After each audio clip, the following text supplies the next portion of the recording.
মদন দা, রাস্তায় দেখা হলে ভালোই হলো। তোমার ঘরে যাচ্ছিলাম। কত কি জন্য যাচ্ছিলে? তোমার বেটি বড় হয়েছে নাই?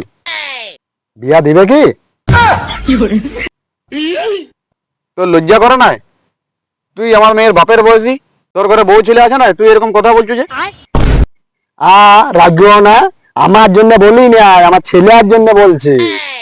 ও, তাহলে তোর ছেলে কি করে?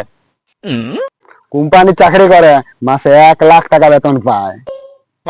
ও মদন দা, মদন দা, মদন দা, বলছিলাম কি তোমার বেটির সঙ্গে আমার বেটার বিয়েটা তাহলে দাও। তো তোমার বেটা কি করে?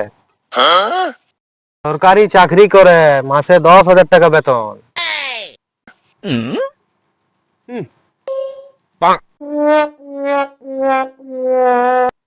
এটা কি হলো? no, no, no, no.